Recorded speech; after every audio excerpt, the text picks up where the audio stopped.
Ma'am কেমন লাগলো? প্রত্যেকের পারফরমেন্স ভালো লেগেছে। কেমন লাগলো? হ্যাঁ, দারুণ লেগেছে। ভালো লেগেছে। কেমন লাগলো? খুবই ভালো। না, খুব ভালো ছিল, খুব সুন্দর। কেমন লেগেছে শিবুদার পারফরমেন্স? স্যার কেমন লাগলো? ওভারঅল কল ভালো। কেমন লাগলো? ভালো লেগেছে। Thank you. কেমন লাগলো? স্যার কেমন লাগলো? কেমন লাগলো? ওভারঅল ভালো হয়েছে। ভালো হয়েছে, ডাইরেকশন নিয়েছেন, গল্প। Thank you. দাদা কেমন লাগলো? প্রত্যেকের পারফরমেন্স, গল্প, স্টোরি। হ্যাঁ। ম্যাম কেমন লাগলো? খুবই ভালো। ওকে, থ্যাংক ইউ। কেমন লাগলো? খুব সুন্দর, বৌরবীকে নিয়ে করা হয়েছে, খুব ভালো লেগেছে। ম্যাম কেমন লাগলো? ম্যাম কেমন লাগলো? কেমন লাগলো? খুব ভালো। আর আগের বছরের থেকে কি এই বইটা ভালো হয়েছে? খুব সুন্দর। কেমন লাগলো? একদম। ম্যাম কেমন লাগলো ওভারঅল? মানে রক্তবীজ বেশি ভালো লাগলো না এটা বেশি ভালো লাগলো? রক্তবীজ দেখিনি। কেমন লাগলো? ভালো লেগেছে।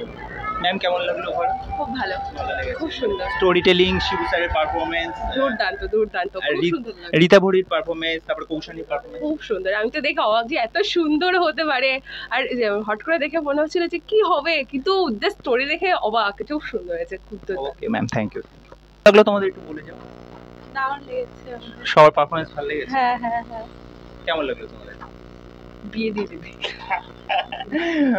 কেমন লাগলো তোমার? ভালো লেগেছে।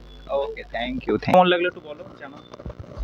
আমার মনে হয় এই সিনেমাটা যদি দেখতে হয় তাহলে আগে মানুষকে বুঝতে হবে যে চারিপাশের রাজনৈতিক অবস্থানটা, কারণ আমার মনে হয়েছে যে এটা একটা রাজনৈতিক সিনেমা। এর যে প্রেক্ষাপট, এর যে পটভূমি, যে একজন মানুষ কি করে অপরাধী হয়ে ওঠে, তার পিছনে কি শুধু তারই হাত থাকে নাকি তার পরিবার, নাকি রাষ্ট্র, তারও একটা ভূমিকা থাকে তার অপরাধী হয়ে ওঠার পেছনে। এবং সেই জায়গার থেকে সে কি করে আরও বেশি বড় হয়ে ওঠে, বড় অপরাধী হয়ে ওঠে, কিন্তু তার চিন্তাভাবনাগুলো আবার অনেকটা কিছু কিছু জায়গায় মানবদরদী, সেটা এই সিনেমায় দেখানো হয়েছে। এর পাশাপাশি সামগ্রিক যে অবস্থা সেটাও খুব সুন্দর করে দেখানো হয়েছে। যে সুমন্ত ঘোষালের যে ক্যারেক্টারটা, যে একজন আদর্শ পুলিশ কীরকম হওয়া উচিত, সেটা তিনি দেখিয়েছে। তো ওভারঅল ভেবেছিলাম যে রক্তবীজের মতন কি হবে, কিন্তু এখন দেখছি হ্যাঁ, রক্তবীজের থেকেও ফার বেটার। মানে কোনোটার সাথে কোনোটার তুলনা হয় না, কিন্তু এটার একটা অনন্যতা রয়েছে। তারপর তো কৌশানীর অভিনয়, এতদিন আমরা যা দেখেছি সেটা সমস্ত সীমা ছাড়িয়ে গেছে, হয়তো অপূর্ব। আর শিবুদা, এদেরকে নিয়ে তো কোনো কথা হবে না। ওভারঅল ভীষণ সুন্দর। আপনারা হলে এসে অবশ্যই দেখুন বহুরূপী এবং অন্যকে দেখার সুযোগ করে দিন। Thank you.